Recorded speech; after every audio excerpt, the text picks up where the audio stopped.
Now, despite this trend over the last 40 years, you still have had a certain thread has still maintained itself through that period, which we might look at as the legacy or the remnants of the relativistic revolution that was brought about by Einstein. That though we've had a collapse in education, we've had a collapse in infrastructure, we've really lost our emphasis on science driver programs like the moon program that we had under Kennedy and like what should be the Moon-Mars project that Lynn has introduced and we've been pushing. Despite the failure to continue on that pathway, this Einsteinian thread has maintained itself in some form. And as a result of that, we're now starting to see in the recent period some significant breakthroughs in the domain of what we might consider relativistic physics. And just to give people a sense of a couple of those breakthroughs and what they represent, and how were we to now move to bring these technologies online and to really make them the driver of our economy now, I think we could create the necessary margin of physical profit to get us at least through this current crisis and bring us up to the point where we'd have to actually carry out the next phase of revolution. And just to put it out there, because it gets to what you're bringing up with the Furtwängler principle, is that the next phase of revolution in science is going to have to be to move beyond what we might just simply consider as the Einstein paradigm of relativistic physics and go into a paradigm where the principles of Vernadsky, the fundamental principles of the universality of life and the universality of mind, actually become the perspective by which we approach science. That we no longer look at science and look at physics as an abiotic phenomena, but we actually approach it from the standpoint that the principles of mind and the principles of life are actually the principles which have to be mastered in order to master the physics of the universe.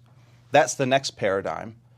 But that's going to take some time. I mean, that's going to take really a generation or two, which are brought up in a classical culture, are brought up with the characteristic of mind typified by the kind of mind or the kind of culture that produced an Einstein.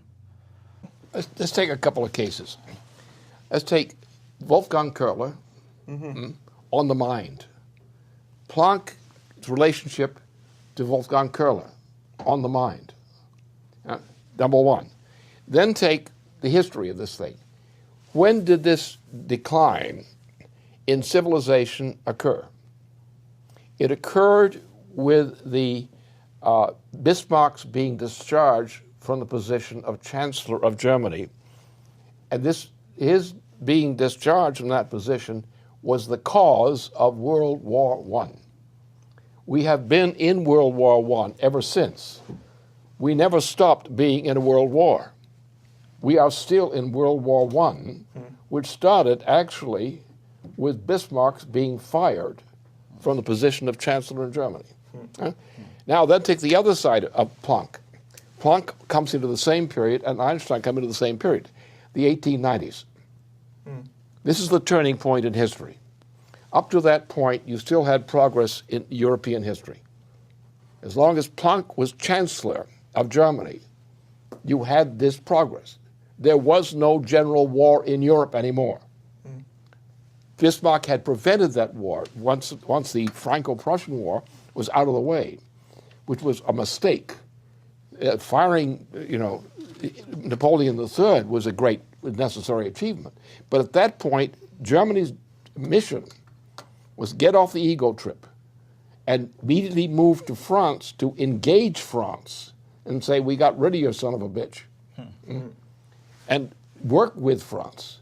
Because if we didn't work with France, if Germany didn't work with France, then the British were going to play the French and the French allies against Germany. And they were going to destroy Russia, they were going to destroy Austria as well, and they were going to conquer France as an ally of the British, which is with the problem right now today, is France is still an ally of the British, despite de Gaulle. And that's why they got rid of de Gaulle. So now that's only a part of it. Then you've got music. Well, music and the mind are also the same thing as part of physics. And therefore, this conception, you have to have a holistic conception, as you would call it. Now, take the case of what's so important about this thing with Wolfgang Köhler. Wolfgang Köhler was the one, as I've written, who convinced Planck to change his view of the human mind. Now, and today you still have Köhler's influence floating around, but Köhler is not really liked very much, and he's not very much taught anymore. He's still on the books. His names of his programs are still known and referenced. But what Köhler said is that the human mind does not function as by a collection of particles. It's not by addition. That the human mind is a unit. It functions as a unit, a dynamic unit. And it has various aspects and phases, and you have to see it in those terms. Now, what that most people today, and this is one of our big problems in science, is that the understanding of what Wolfgang Köhler convinced Planck of, which corresponds to the same kind of mental outlook that Einstein represented. Einstein and Köhler and Planck and so forth are all one piece. They were born in the 19th century,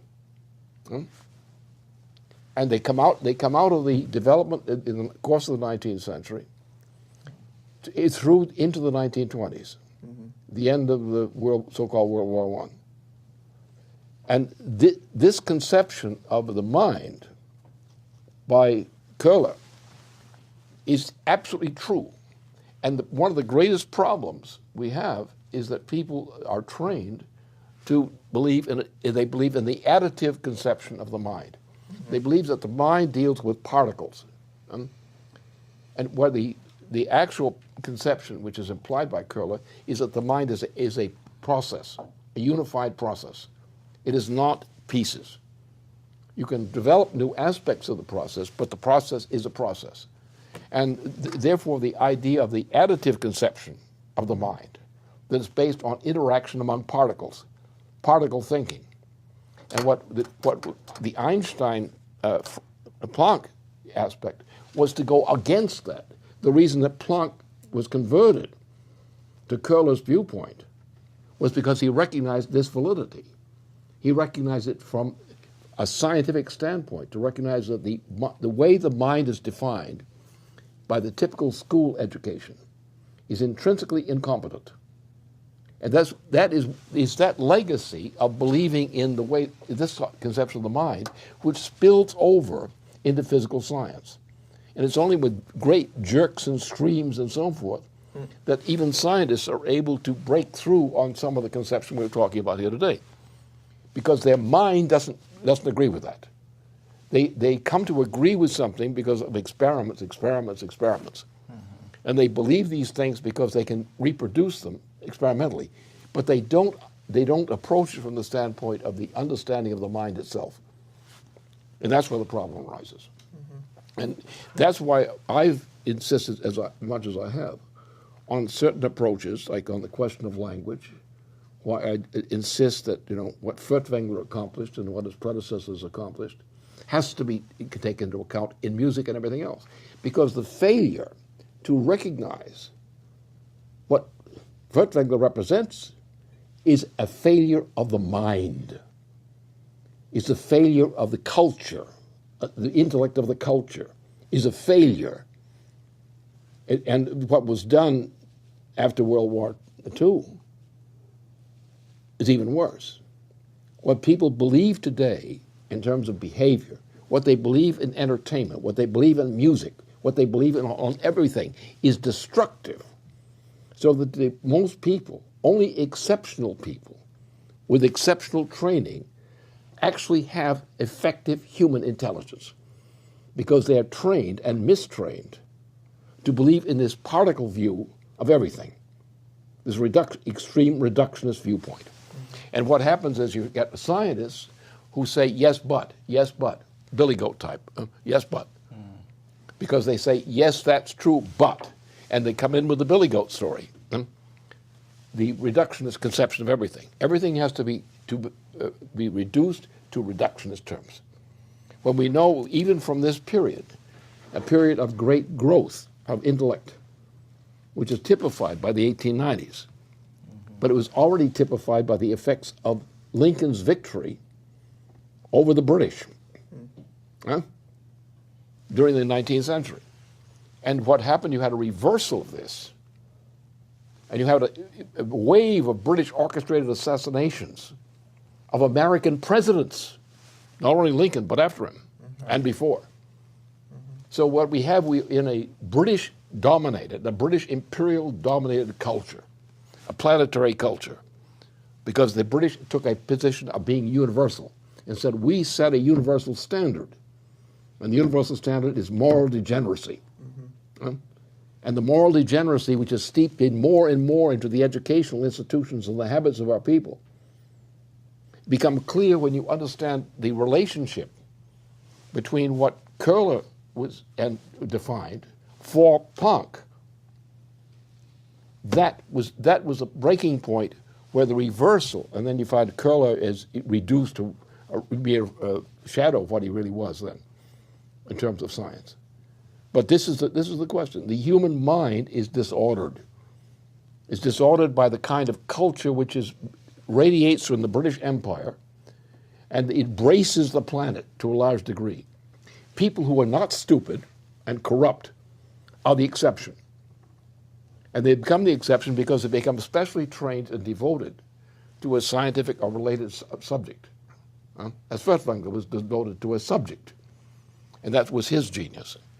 But only people who are devoted to a subject of this nature are able to survive intellectually in a British-dominated world, which is still going through World War I, which actually started in 1890 and has continued up to the present day. We're still living in World War I that the British launched successfully once Bismarck was successfully removed from his position as a controlling force in Germany. And so everything goes together with this. All these considerations are part of one fabric.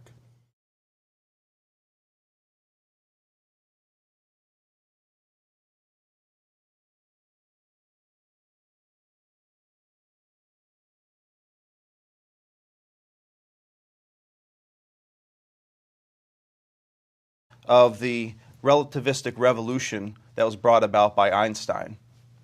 That though we've had a collapse in education, we've had a collapse in infrastructure, we've really lost our emphasis on science driver programs like the moon. Now, despite this trend over the last 40 years, you still have had a certain thread has still maintained itself through that period, which we might look at as the legacy or the remnants, a sense of a couple of those breakthroughs and what they represent, and how were we to now move to bring these technologies online and to really make them the driver of our economy now.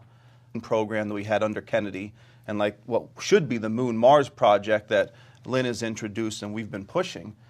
Despite the failure to continue on that pathway, this Einsteinian thread has maintained itself in some form. And as a result of that, we're now starting to see in the recent period some significant breakthroughs in the domain of what we might consider relativistic physics. And just to give people